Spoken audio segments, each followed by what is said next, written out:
Hello बच्चों। आज हम ऑर्गेनिक की एक इम्पोर्टेंट रिएक्शन के बारे में बात करने जा रहे हैं जिसका नाम है फ्रीडल क्राफ्ट रिएक्शन। नीट और जे की अगर पॉइंट ऑफ व्यू से देखें तो हर साल इसमें एक न एक क्वेश्चन जरूर नीट और जे में पूछा जाता है। तो बेटा नीट और जे के पॉइंट ऑफ व्यू से बहुत ज़्यादा इम्पोर्टेंट रिएक्शन है। ठीक है, तो आपने फ्रीडल क्राफ्ट रिएक्शन के बारे में पढ़ा होगा। तो इसमें देखा होगा कि फ्रीडल क्राफ्ट जो रिएक्शन होती है वो दो तरीके से होती है। नंबर एक,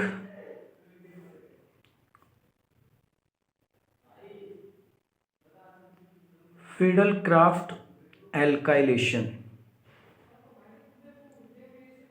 और दूसरी होती है आपकी फ्रीडल क्राफ्ट एसाइलेशन।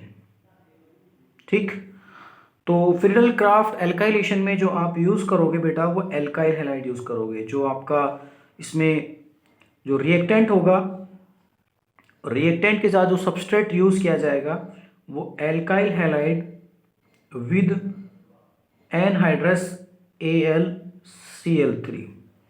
इसमें एसाइलेशन में आपका एसाइड हैलाइड होगा, acid halide with anhydrous AlCl3। ठीक, या फिर यहाँ पे एनहाइड्राइड भी हो सकता है ना, और आपका स्टर ग्रुप भी हो सकता है। ठीक है, लेकिन कंडीशन यही मिलेगी। तो इसका जो आपका जो इलेक्ट्रोफाइल बनेगा तो वो बेटा RCO+ बनेगा। इसका जो इलेक्ट्रोफाइल बनेगा वो हमेशा आपका R+ बनेगा। ठीक, अब इसका एडिशन कराना है डबल बॉन्ड पे और देखते हैं कैसे।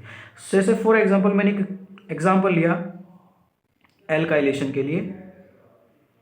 तो एल्काइलेशन जो होगा बेटा वो कुछ, ये मैंने बेंजीन लिया, इसके साथ मैंने बेटा एल्काइल हैलाइड को इन प्रेजेंस एनहाइड्रस AlCl3 के साथ इसको मैंने ट्रीट किया।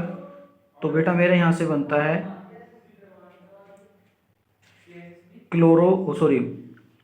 मिथाइल बेंजीन, और जिसका नाम होता है टोलीन। ठीक, अब बेटा एक्चुअल में हुआ क्या, तो सबसे पहले इसका अगर आप इसका मैकेनिज्म देखोगे तो सबसे पहले बेटा मैकेनिज्म में क्या होता है, आपका जो एनहाइड्रस AlCl3 होता है ये एल्काइल हैलाइड के साथ रिएक्ट करता है और ये आपका लुईस एसिड होता है। तो इसमें क्या होता है बेटा, इसके पास वेकेंट साइड होती है ना। हाँ, तो इसमें ये किसके इसके ऊपर रिएक्शन होगी, ऐसे करके अटैक करेगा। तो यहाँ से बेटा जो होगा वो आपका R+ और AlCl4- बनता है। ठीक, अभी कार्बोकैटायन बेटा, अगर ये कार्बोकैटायन की स्टेबिलिटी पर डिपेंड करता है कि जितना ज़्यादा ये स्टेबल होगा उतना ही ज़्यादा आपका फ्रीडल क्राफ्ट रिएक्शन भी स्टेबल होगा। तो अगर ये रीअरेंजमेंट करेगा तो स्टेबिलिटी ऑफ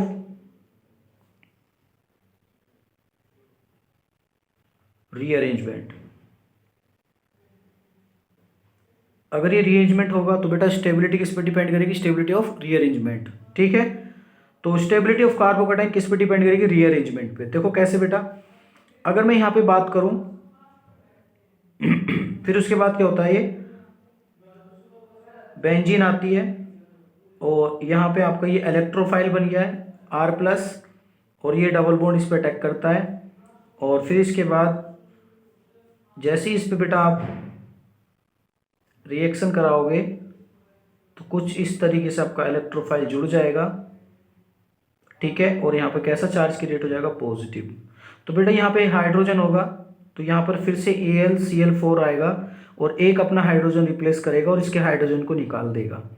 तो जैसे ही निकालेगा बेटा ये Cl यहाँ से एक रिलीज करेगा तो यहाँ से आपका डबल बॉन्ड फिर से बन जाएगा, मतलब एरोमेटिसिटी को गेन कर लेगा, प्लस HCl और plus AlCl3 as it is ऐसे निकल जाएगा। तो आपकी रिएक्शन इस तरीके से होती है।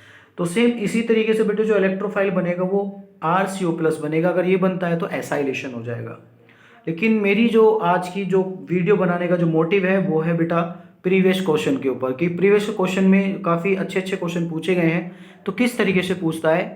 तो देखो बेटा, अगर मैं क्वेश्चन की बात करूं तो किस तरीके से देखने को मिलेंगे आपको, जैसे पहला क्वेश्चन है, ये नीट में पूछा गया था कि पहचान कैसे होती है इसकी। देखो बेटा, ये क्वेश्चन पूछा गया था नीट के अंदर और इसमें पूछा था बताइए कि इसका मेजर प्रोडक्ट क्या बनेगा। तो आपको यहाँ पे लिखा होता है एनहाइड्रस AlCl3। तो ये तो मेरे को समझ में आ गया था कि ये जो रिएक्शन है फ्रीडल क्राफ्ट रिएक्शन है, लेकिन फ्रीडल क्राफ्ट होने के लिए आपके पास ये एल्काइल हैलाइड नहीं है, एनहाइड्राइड है। ठीक है, मैंने पहले ही बोल दिया कि एल्काइल हैलाइड भी हो सकता है, एसाइल हैलाइड भी हो सकता है, या फिर आप उसको एस्टर भी बोल सकते हो, या फिर एनहाइड्रेट, तीनों में से कोई भी ग्रुप हो सकता है यहाँ पर। तो यहाँ पे एनहाइड्रेट है, तो जैसे इसकी रिएक्शन कराओगे तो बेटा ये जो डबल बॉन्ड है ये यहाँ अटैक करेगा और फाइनली आपका जो प्रोडक्ट बनाएगा वो कुछ इस तरीके से देखने को मिलेगा। यहाँ पर डबल बॉन्ड, ये देखो इधर यहाँ से आगे, फिर यहाँ डबल बॉन्ड, फिर इस कार्बन पे आपका एसिड बन जाएगा। हाइड्रोलिसिस कर दोगे एसिड बन जाएगा। तो बेटा इस तरीके से इसका ये रिंग इस तरीके से खुल जाती है जो यहाँ अटैक करेगा इस पर। ठीक है, दूसरा क्वेश्चन ये था कि ClCO,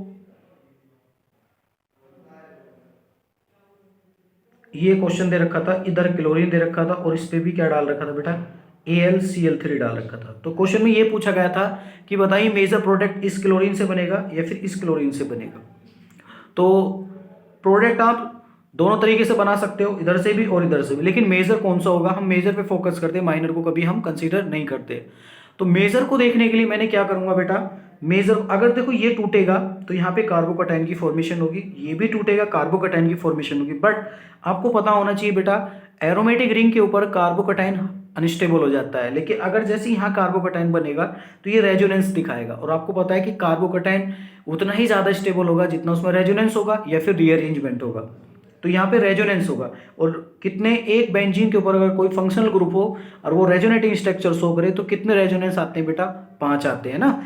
तो इस तरीके से यहाँ पे जैसे कार्बोकैटायन बनेगा तो यहाँ से आपका सीधा सीधा प्रोडक्ट बन जाएगा इन प्रेजेंस, किसकी प्रेजेंस में रिएक्शन हो रही है बेटा, ये बेंजीन की।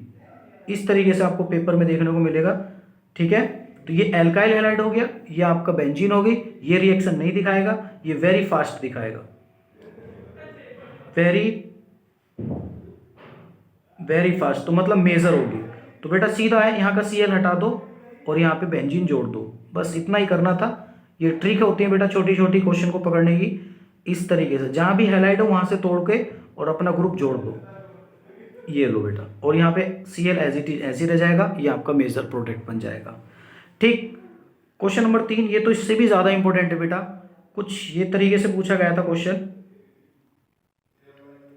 ये दे रखा था CH3 CO CH3 CH3 CH2 Cl, उसके बाद बेटा AlCl3 डाल रखा था और पूछा था कि बताइए क्या प्रोडक्ट बनेगा।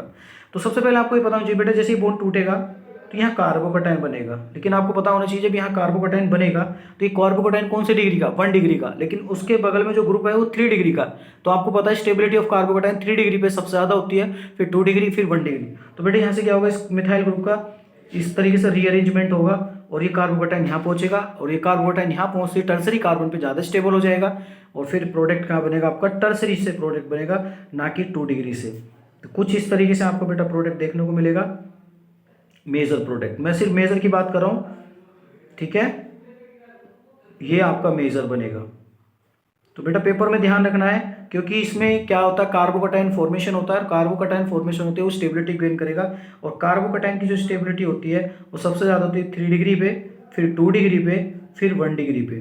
ठीक है, तो इस ऑर्डर को फॉलो करेगा और अपना आंसर दिखाएगा। एक लास्ट क्वेश्चन और पूछा गया था पेपर में कि 4th क्वेश्चन ये है कि आपकी एनिलीन है,